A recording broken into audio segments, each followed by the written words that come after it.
So I'm having the great pleasure to be sitting here with a very, very special person for the network. This is Mr. Kari Valros, and he is the European ambassador of OneCoin.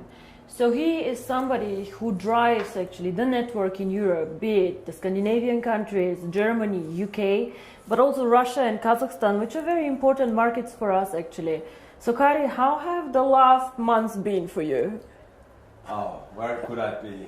Where could I start? So first of all, I'm very happy to be here with you with the new fantastic office. But since I started my travel as an ambassador, it has been an amazing journey for me. I've been a kind of a rock star in this industry a long time, but actually this is created me first time in my life to be a little bit humble, but absolutely honorable to have to work with the people, because I never seen so many happy people in my life ever. So wherever I arrive, people are happy and smiling and very polite, and it feels like a big family which is being created all around. So it's been an amazing experience so far.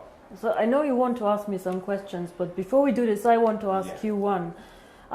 We all know that I'm more a financial person and not so much in the network, but share with me, why do you think people like OneCoin so much? What is the reason that they get excited by the concept and like it? I think first thing is because there are no demands. It's, you can join and you are not asked to do anything. That is something that people are attracted to. And once they get the right information, which is, by the way, not really available because there is so many wrong information, but once you give them the right information, it's so simple and clear and understandable. And I think because there is no demand and people see that they belong something. Mm-hmm. They belong something bigger, and this is how I think it is the most important thing. Well, this makes me, of course, very, very happy. Now, you want to ask me a few questions, so go ahead. Well, of course, I work basically in Europe and CIS. So, what Europe means to OneCoin? Well, Kari, we started actually. OneCoin was when we started. It was strongest in Hong Kong and in China. So we opened the first office in Hong Kong, and we received huge support from these markets. China is a very, very interesting country. They love innovations, they love cryptocurrency, and they supported us in the beginning very, very much. Then when I speak about cryptocurrency and the users of cryptocurrency, I believe the emerging markets will be the users actually of cryptocurrency, not so much Europe, because Europe is spoiled. If I want to send money from Bulgaria to Sweden, it's very fast, it goes really, really fast. Or the guys from Germany to UK. It is not that difficult, like for example from Singapore to India. But what for me is special about Europe is Europe normally are the earliest adopters to any technology. Very, very sophisticated people who understand innovation, who are the first ones trying it out. So whenever they get excited about something, it gets quite big actually in the world. All the iPhones and all this, they started in the US, but the Europeans also like this a lot. And I think the European market currently gives us huge support to roll out to the emerging markets. Even if they do not use the cryptocurrency so much, they practically enable all these people who will join later in Africa and in other markets to use OneCoin. For example, let's say you hold 10,000 OneCoins and in 3 years you decide to sell a part of this. Your buyers most probably will come all from emerging markets, because these people, they do not want to buy the currency as an investment, they want to buy it as a payment system, as a carrier of value. So for example, maybe some Indian person will buy 100 OneCoins from you in Singapore to be able to send this 100 OneCoins to his wife in India. And this is why I think Europe is extremely important. You cannot build a global currency, fast, borderless payments without Europe. We are one of the most developed markets out there, and I have huge support here. A lot of the leaders come from Europe, and I think this is one of the most important markets that we have actually. All right, well, I'm working in an area that is pretty much known as a wealthy area. Europeans are a wealthy country, and also Russia, Kazakhstan, Ukraine, it's really wealthy countries. And they asked me the questions. Well, I know how I answer, but what is it?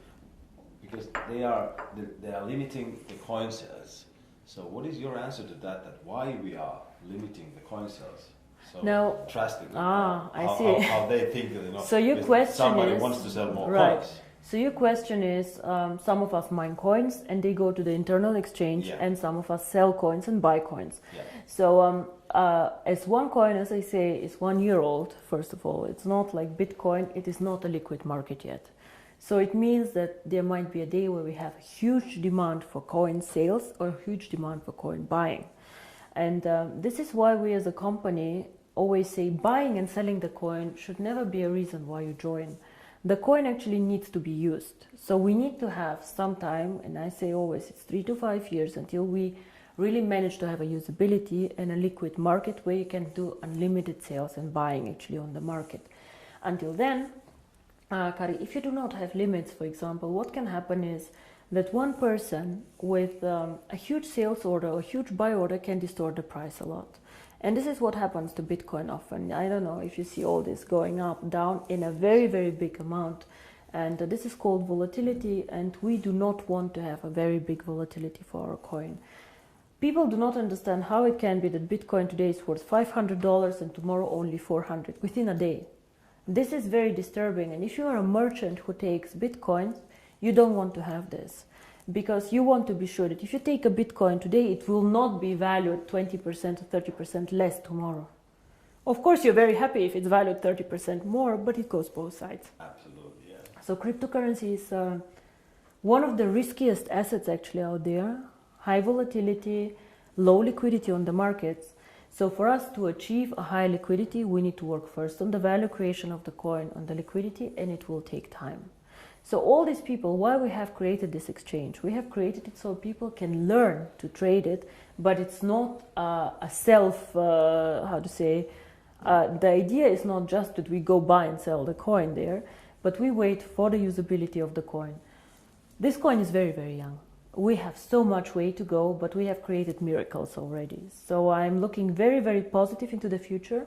But remember, the internal exchange is demand and supply. So you have to find somebody who wants to sell coins to buy, and the other way around. So the company itself is not obliged to buy back your coins or to sell your coins. If I don't have coins, I cannot sell them. Yeah? And as a company, we do not buy back the coins. So it's always you selling your coins to somebody else or somebody else buying from you. Don't forget also a bit the time differences. When China sleeps, you're awake, and so on. So sometimes, as I said, the market is not liquid and not efficient yet. And then the other question is, which relate to that, is that how is the value created? Now, there are two questions I think inside here. First is what is the value of cryptocurrency, and the second is how do we determine today if one coin is valued €1, €2, or €5? Yes. So we have a concept which is called mining difficulty. And there are calculators out there on the internet for Bitcoin. Everybody can Google them. You just Google Bitcoin mining difficulty calculator and you see how this is calculated. It's a very, very simple thing. You calculate, one is electricity costs for the mining, and the second is computer power. So to mine a coin, you need obviously a computer to do some calculations and electricity to get the computer running. So depending on these two things, the mining difficulty grows or goes down. It goes both ways. It can go up, it can go down.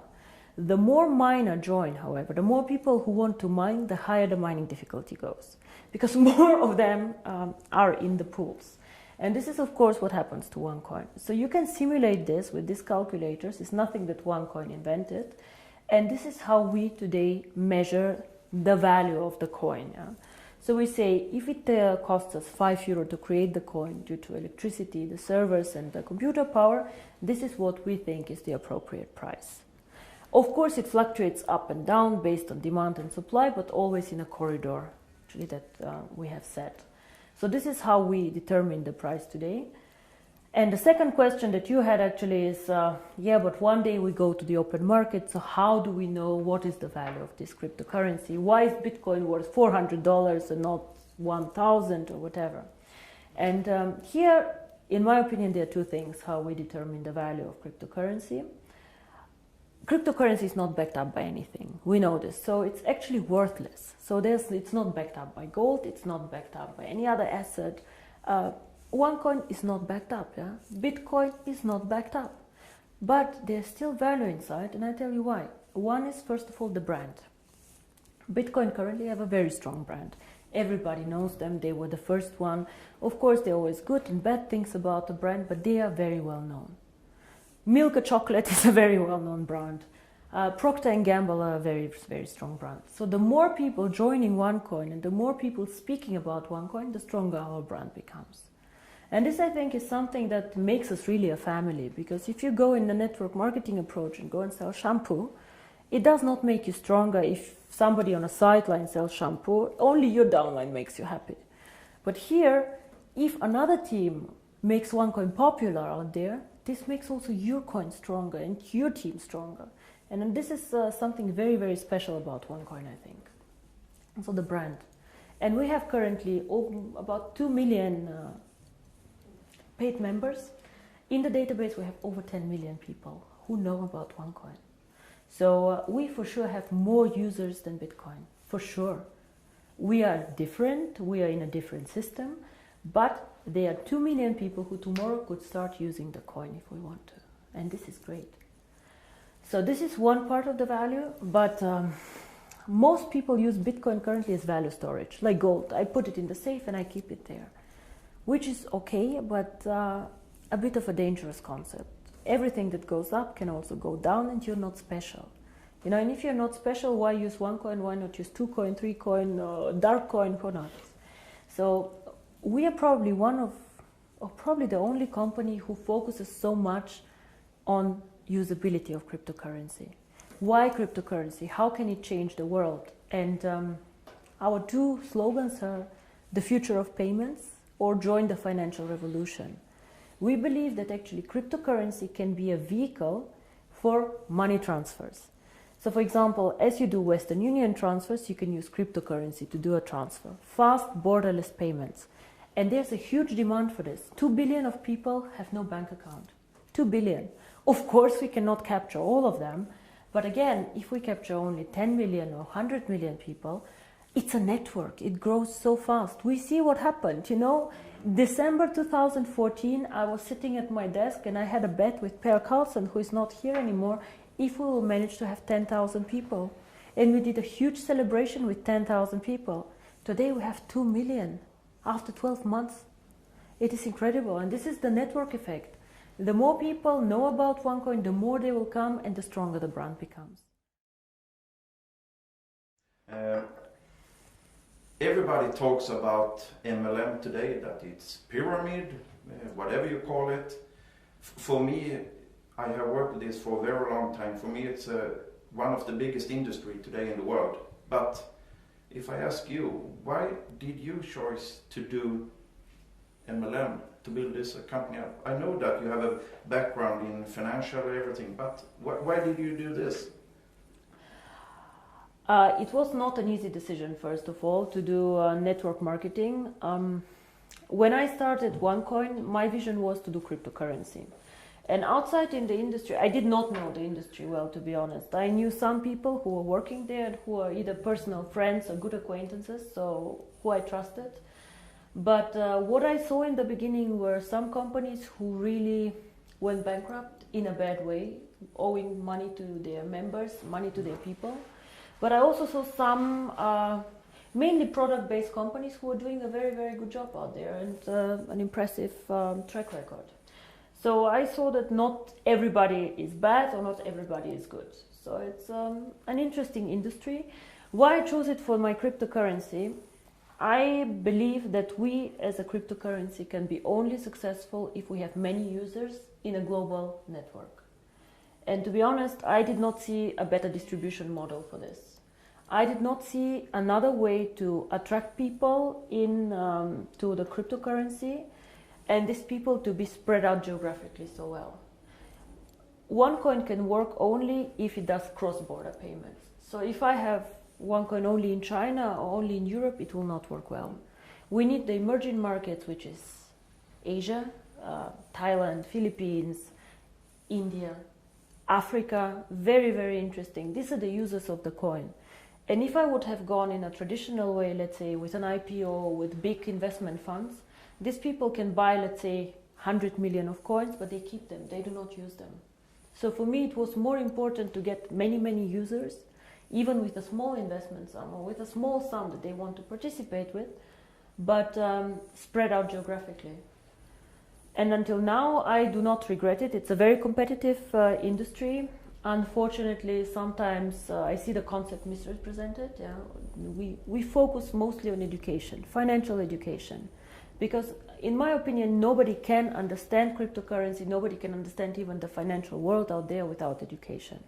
So education is our product, and some of our members choose to mine the coin. By the way, I don't know if you know, but currently I checked the numbers, about only 10% of our members mine currently the coin. Oh. Only 10%. So a lot of the people, or I think most of them, actually participate in the program for the education. And this is something that makes me really happy, because this is what we are. We would like to foster a financial revolution, and financial revolution always comes with knowledge, education, and I think this is a very, very big part of the company. Now, Per, you asked me about the future of the network once all coins are mined. Now, I see the network as its own system, as our own ecosystem, and I will never go and sell shampoo in this network. This will never happen, because I have never done a network marketing company before, and I do not plan to do ever again a network marketing company. But the network itself is a value. It's a business that you guys are building. And for us, of course, it's also a value, because we can push our ideas through this network, and we can do a lot of things there. So to me, the ideal future of the network is to push, even when all coins are mined, the value of the coin. Be it to attract merchants for the coin, be it to create products who are connected to the value of the coin. And all what this network should focus on is something that somehow enhances the value of the coin. You guys know that we did some acquisitions, actually some networks that joined us. For example, Conligus, OPN. All these networks somehow helped us to build up the coin. Either they had interesting software for us, or they were geographically interested. But we never let somebody join us just because it's good or just because it's more people. We always strategically think of the future of the coin and how to make it stronger.